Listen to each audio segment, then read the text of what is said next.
Timely Greetings, The Only Peace of Mind, Volume 1, Number 11.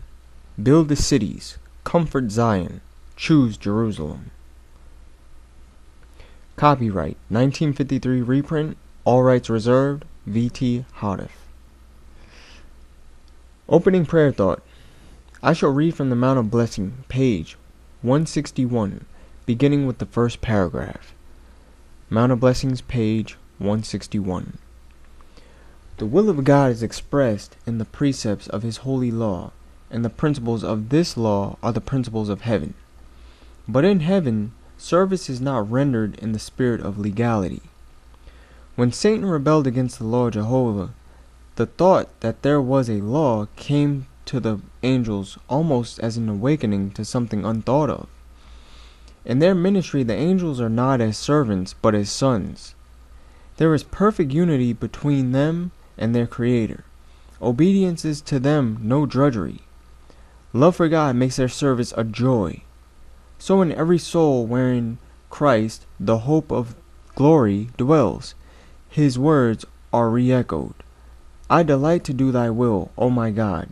Yea, thy law is within my heart. The petition, thy will be done on earth, as it is in heaven, is a prayer that the reign of evil on this earth may be ended, that sin may be forever destroyed, and the kingdom of righteousness be established. Then in earth, as in heaven, will be fulfilled all the good pleasure of His goodness. We should now pray that the law of God be written in our hearts, that we obey the law because we want to, not because we have to, that we realize that our keeping God's commandments is for our own good, and above all, let us pray that our highest joy may be in doing His will. Thus may God's will be done on earth as it is done in heaven. Build the cities, comfort Zion, choose Jerusalem. Text of address by V.T. Houteff, Minister of Davidian Seventh-day Adventist.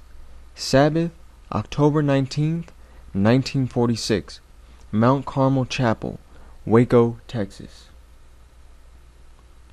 In our last Sabbath study, we learned that the prophecy of Zechariah is applicable to two peoples at two different times. First to the Jews while they were returning from Babylon to Jerusalem, and second to those who in the time of the end are to come out of all nations. Revelation chapter 7 verses 9 and Revelation chapter 18 verse 4. We also learned that the revival and reformation which took place in Zechariah's day is a type of a revival and reformation that is to take place in our day, and that the peoples returning anciently from Babylon is a type of the peoples returning in the latter day Babylon. Revelation chapter 18 verse 4. Let us turn to Zechariah chapter 1 verse 1. In the 8th month, in the 2nd year of Darius, came the word of the Lord unto Zechariah. Here we are told that the prophet Zechariah was called to his prophetic office in the 2nd year of Darius, the king. Why was he called in that particular year? For the answer, we shall turn to Ezra. Then ceased the work of the house of God which is at Jerusalem. So it ceased until the 2nd year of the reign of Darius, king of Persia. Ezra chapter 4 verses 24. Obviously, Zechariah was called at that particular time because the work of the temple at Jerusalem was curtailed and abandoned. The Lord, therefore, through the prophets Zechariah and Haggai, sent a message of rebuke to the builders and asked them to quickly resume building. Zechariah chapter 1 verses 2 through 6. The Lord hath been sore displeased with your fathers. Therefore say thou unto them, Thus saith the Lord of hosts, Turn ye unto me, saith the Lord of hosts, and I will turn unto you, saith the Lord of hosts. Be ye not as your fathers, unto whom the former prophets have cried, saying, Thus saith the Lord of hosts, Turn ye now from your evil ways, and from your evil doings. But they did not hear, nor hearken unto me, saith the Lord. Your fathers, where are they? And the prophets, where they live forever? Do they live forever? But my words and my statutes which I commanded my servants, the prophets, did they not take hold of your fathers?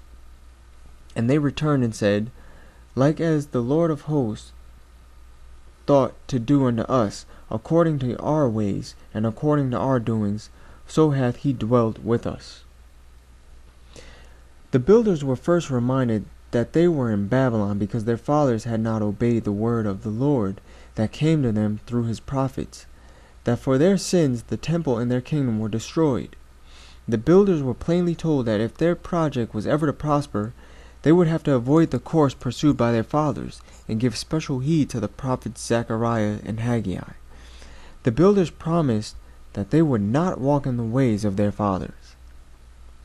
It was in the 8th month that Zechariah delivered to them this reformatory message. The Jews' hearty acceptance of it prepared the way for another message, and it came within the space of 3 months. Here it is. Zechariah chapter 1 verses 7 and 8. Upon the 24th day of the 11th month, which is the month Sebeth, in the 2nd year of Darius, came the word of the Lord unto Zechariah, the son of Berechiah, the son of Iddo, the prophet, saying, I saw by night, and behold, a man riding upon a red horse, and he stood upon the myrtle trees that were in the bottom, and behind him were their red horses speckled and white. For the interpretation of this symbolism, we shall read the prophet's interrogation and the angel's explanation of it in Zechariah chapter 1 verses 9 through 11. Then said I, O my Lord, what are these? And the angel that talked with me said unto me, I will show thee what these be. And the man that stood among the myrtle trees answered and said, These are they which the Lord hath sent to walk to and fro through the earth.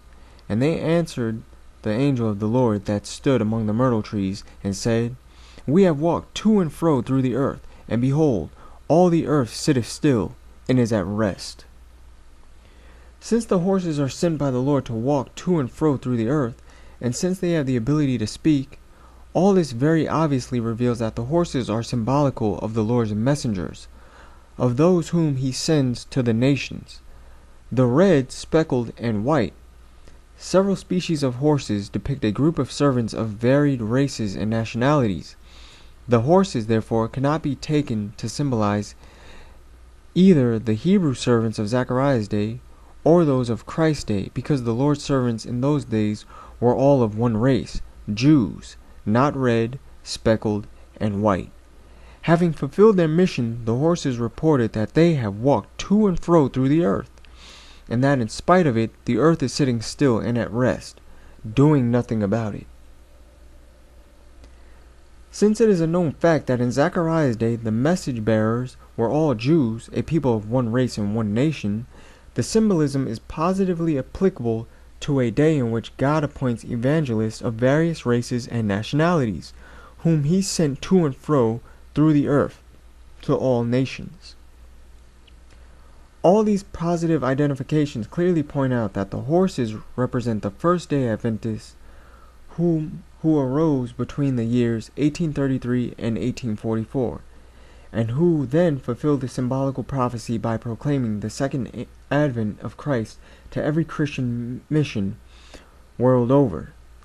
But having confused the cleansing of the sanctuary, Daniel chapter 8 verse 14, the purification of the church, the work of the judgment, harvest, by separating the wheat from the tares, Matthew chapter 13 verse 30, the good fish from the bad, Matthew chapter 13 verse 47 and 48, the wise virgins from the foolish, Matthew chapter 25 verses 1 through 12, the sheep from the goats, Matthew chapter 25 verse 32, the wedding garment dressed guests from those who have not the garment, Matthew chapter 22 verses 2 through 13.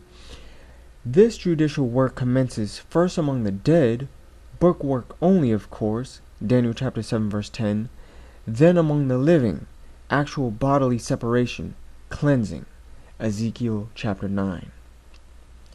As Daniel's prophecy of chapter 8, namely the 2300 days, pointed out that the judgment work was to commence in 1844 AD, But as it was mistakenly understood that the world was to come to an end instead, they were greatly disappointed when the set date came and nothing happened. So it was that as the set date approached, they returned from their mission fields with full confidence that they had finished their mission, that they had walked to and fro through the earth, and that there was time no longer, that the world was then to end. Concerning the scope of their work, the Great Controversy, page 368, has this to say: The writings of Miller and his associates were carried to distant lands. Wherever missionaries had penetrated in all the world, were sent the glad tidings of Christ's speedy return. Far and wide spread the message of the everlasting gospel. Fear God, and give glory to him, for the hour of his judgment is come. Thus it was that the horses, messengers, thought their work was finished. But the angel who really knew the facts and saw God's people still in captivity, still away from their homeland, while the heathen were at ease, pleaded for action. Zechariah chapter 1 verse 12. Then the angel of the Lord answered and said, O Lord of hosts, how long wilt thou not have mercy on Jerusalem, and on the cities of Judah, against which thou hast had indignation these 60 years? The prophet Jeremiah's prediction that the Jews were to spend 70 years in Babylonian captivity had ended, although they were still in Babylon.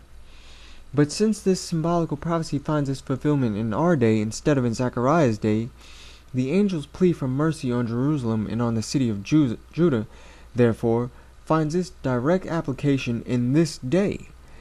There is, however, this parallel. The time of the Babylonian captivity overlapped some years the time of returning to Jerusalem. In like manner, John's prediction that the church should return to the vineyard after having spent 1260 years in the wilderness, in the lands of the Gentiles, Revelation chapter 12:6, has ended and even overlapped since the year 1798, and there was no sign as yet for her returning. And as the denomination was in no condition to accept additional truth, the results are that the church is still in the wilderness, concerning which inspiration said, if the people of God had gone to work as they should have gone to work right after the Minneapolis meeting in 1888, the world could have been warned in 2 years, and the Lord would have come. General Conference Bulletin, 1892. This message now positively declares that her wilderness sojourn is about to end, and that soon will she stand on Mount Zion with the Lamb. Revelation chapter 14 verse 1. From this antitypical point of view is again seen that the angel's plea for mercy on Jerusalem and the cities of Judah is applicable directly to the people in our day, and only indirectly to the people in Zechariah's day. Zechariah chapter 1 verse 13 and 14. And the Lord answered the angel that talked with me with good words and comfortable words. So the angel that communed with me said unto me, Cry thou, saying, Thus saith the Lord of hosts, I am jealous for Jerusalem and for Zion with a great jealousy. Rather than saying, Zion shall be plowed as a field, and Jerusalem shall become heaps, Micah chapter 3 verse 12, the Lord expressed his great jealousy for them, and commanded his servants to cry yet, and say, Zechariah chapter 1 verse 16 and 17. Therefore, thus saith the Lord, I am returned to Jerusalem with mercies. My house shall be built in it, saith the Lord of hosts, and a line shall be stretched forth upon Jerusalem. Cry yet, saying, Thus saith the Lord of hosts, My cities through prosperity shall yet be spread abroad, and the Lord shall yet comfort Zion, and shall yet choose Jerusalem. Since the light on these prophecies is now shining on our pathway for the first time since Zechariah wrote them, and since this message is now being broadcast throughout the Laodicea, the truth that the Lord, at long last, has returned, visited with mercies, is very obvious. After the disappointment in the year 1844, the messengers of truth in Christ were told to cry yet, continue to preach, and say, Thus saith the Lord of hosts, My cities, through prosperity, shall yet be spread abroad, and the Lord shall yet comfort Zion, and shall yet choose Jerusalem. So it was that just as soon as the set date in 1844 passed and the people's hopes failed, the Lord encouraged them by giving to Sister White a vision of the ingathering of the first fruits, the 144,000, the first to get to Mount Zion and there to stand with the Lamb. Revelation chapter 14 verse 1. The comfort of Zion and of Jerusalem. So they started out again with a set goal to gather the 144,000 guileless servants of God, those who were to be used for the ingathering of the second fruits, the innumerable multitude out of all nations. Revelation chapter 7 verse 9. But as time went on, rather than working with God, the denomination backslid by unbelief in the spirit of prophecy. Testimonies volume 5 page 217. And thus lost sight of the truth that was yet to be unfolded, and the which is now brought to light. So it was that as soon as the disappointment in 1844 came, which is represented by the little books turning bitter after having been eaten, the angel declared, "Thou must prophesy again before many peoples, and nations, and tongues, and kings." Revelation chapter 10, verses 10 and 11. The Second Advent movement was then reorganized, and the title Seventh-day Adventist given to it.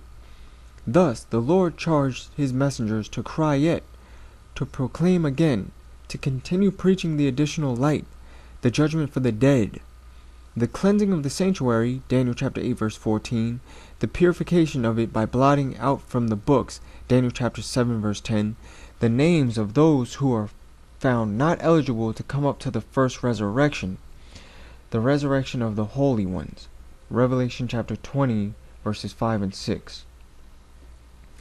Here is seen that inspiration does not at once lighten our path clear to the end, but that it does so step by step, that God's truth is progressive, that we can never really say we have all the truth to carry us clear to the pearly gates. As to the means which are to make possible the return of God's people to their own land, we shall read Zechariah chapter 1 verses 18 and 19. Then lifted I up mine eyes, and saw, and behold, 4 horns. And I said unto the angel that talked with me, What be these? And he answered me, These are the horns which have scattered Judah, Israel, and Jerusalem.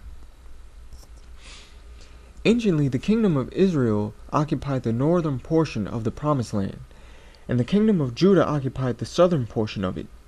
The former was scattered by the kings of Assyria, and the latter by the kings of Babylon.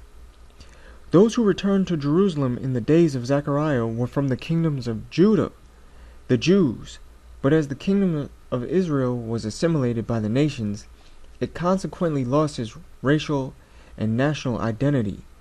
The powers that scattered both Judah and Israel are, you note, symbolized by the 4 horns. Zechariah chapter 1 verses 20 and 21. And the Lord showed me 4 carpenters. Then said I, What come these to do? And he spake, saying, These are the horns which have scattered Judah, so that no man did lift up his head. But these are come to fray them, to cast out the horns of the Gentiles, which lifted up the horn over the land of Judah to scatter it. Here the same powers which scattered Judah and Israel are again seen, not as horns, but as carpenters, not to scatter God's people, but to build for them, and to cast out the horns, powers of the Gentiles, those who ruled the land. Plainly, then, on one hand the nations which do not rule Palestine are to arise as horns against those who rule it, and on the other hand they are to rise as carpenters for the people of God. Thus will the times of the Gentiles be fulfilled. Luke chapter 21 verse 24. So, only those who survive the judgment of the living in the house of God, 1 Peter chapter 4 verse 17, those whose names are not blotted out from the book, Revelation chapter 3 verse 5, will comprise the church, among whom are the 144,000 sons of Jacob, Revelation chapter 7 verse 3 through 8. And when Michael stands up, then those whose names are left in the book will be delivered from the trouble such as never was, Daniel chapter 12 verse 1. They are the remnant, the ones who escape alive from the judgment of the living in the house of God. Thus, the antitypical temple is to be built. Ezekiel chapter verse 40 through 43. And the cities are to be spared abroad. Then these guileless servants of God, the firstfruits, are to be sent to the nations that have not heard of God's fame, the non-Christians, and they shall declare his glory among the Gentiles, and shall bring all their brethren, the second fruits, all that are to be saved, to the house of the Lord. Isaiah chapter 66, verse 16, 19, and 20. To be the purified church of God, where there should be sin no more, and no chance taking of being hit by the plagues. Revelation chapter 18, verse 4. Blind to this truth, to the judgment of the living, the great and dreadful day of the Lord, the day in which all things are to be restored, the Laodiceans are seen to be in a sad deception. Read Testimonies Volume 3, page 253, and Testimonies Volume 5, page 217. Unless they awake to their plight, they will be found wanting and spewed out. The Jews became blinded because they closed their ears to the prophets and took no heed to what they said. The angel of the Laodicean church today is boastingly saying, I have need neither of prophets nor more truth, rejecting the prophecies and the messages even before they come. Though he well knows that the message of the judgment of the dead is not the last. The judgment for the living is the last. The book of Zechariah in its entirety has always been a closed book, but as its deep spiritual meaning is now unsealed and clearly brought to the attention of the church, then those who reject it and work against it are doing even worse than the Jews, killing the prophets and the Lord. It is now clearly seen that God's word lives forever. Man may slay the messengers of God, but they cannot destroy his word. It is indeed like the mustard seed. Though it be trodden underfoot so that it can no more be searched out than can a mustard seed after it is cast into the ground, yet as soon as the scroll unrolls, it springs out anew. When this message began to unfold, the Laodiceans tried desperately to kill it, yet it still lives on and grows the faster. They are still trying to kill it, but since they were unable to do so when it was as small and as weak as a tiny blade of a mustard seed, how can they do it now since it has grown and borne fruit? We are therefore not to worry about a possibility of anyone's hurting the work of God. Neither are we to worry about how we are to get to Mount Zion, but are to make sure to be ready to board the chariot of God when the angels cry aloud, All aboard! Let us remember that those who once wrecked the ancient kingdom and cast out its people shall now come to build it up and to cast out the horns of the Gentiles who now rule the land. So even our enemies of yesterday, God puts work for us today.